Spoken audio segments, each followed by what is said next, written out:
Thank you very much. The United States is a friend of Venezuela and of the Venezuelan people. We've watched Venezuelans suffer for far too long. We know what they know, that the tyranny of the now defunct Maduro regime has for far too long, choked the country and its citizens. Yesterday, in solidarity with the Venezuelan people and out of respect for Venezuelan democracy, the United States proudly recognized National Assembly President Juan Guaido as the interim president of Venezuela. You've seen the statements from President Trump and from myself. Many other countries, including a number of OAS states, have also recognized the interim president. We thank them for their support. It's now time for the OAS as an institution as a whole to do the same.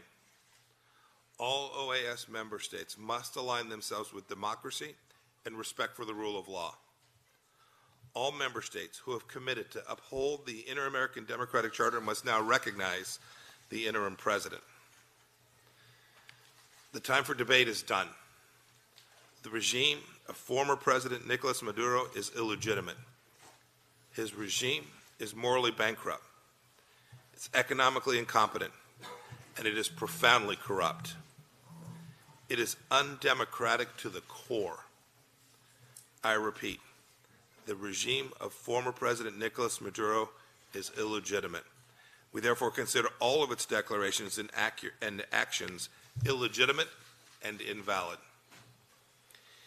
In light of these facts, we call on Venezuelan security forces to ensure the protection of interim President Guaido's physical integrity and his safety. We've seen reports that a number of protesters were killed yesterday and that more than 100 were arrested.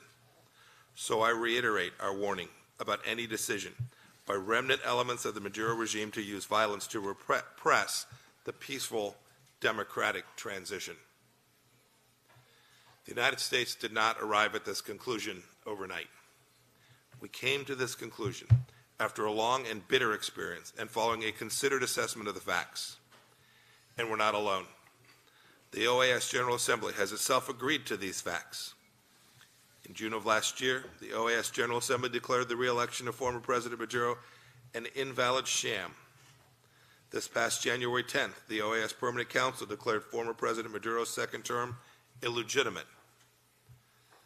Venezuela's National Assembly became the only legitimate, duly and democratically elected body in the country. On January 23rd, National Assembly President Juan Guaido declared himself the interim president of Venezuela pursuant to Article 333 and 350 of Venezuela's Constitution. He made this declaration with the full support of the National Assembly and, most importantly, of the Venezuelan people.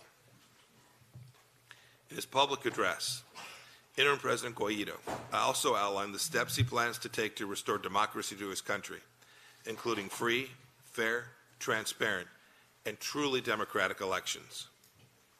The United States stands solidly behind him. We stand ready to support the efforts of the National Assembly, the Venezuelan people, and the interim president to restore democracy and respect for the rule of law in Venezuela. We also stand ready to provide humanitarian assistance to the people of Venezuela as soon as logistically possible. Today, I'm announcing that the United States is ready to provide more than $20 million in humanitarian assistance to the people of Venezuela.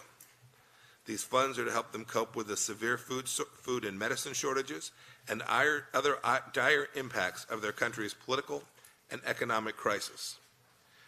Our announcement of aid is in response to requests from the National Assembly, led by the interim president. As a friend of the Venezuelan people, we stand ready to help them even more, to help them begin the process of rebuilding their country and their economy from the destruction wrought by the criminally incompetent and illegitimate Maduro regime.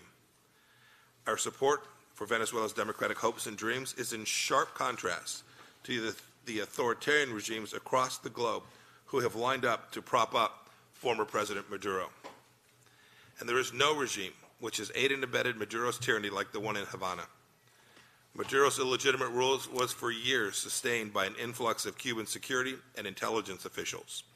They schooled Venezuela's secret police in the dark arts of torture, repression, and citizen control.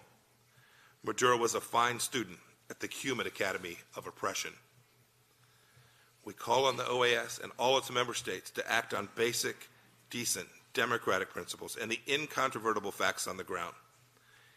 Each of us must live up to our calling to promote and defend democracy as expressed in the tenets of the Inter-American Democratic Charter, to which everyone in this chamber is a signatory.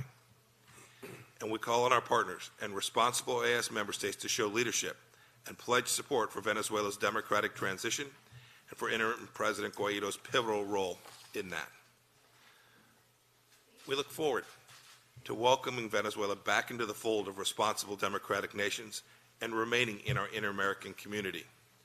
We look forward to welcoming representation of the interim Venezuelan government to the OAS at the earliest possible opportunity.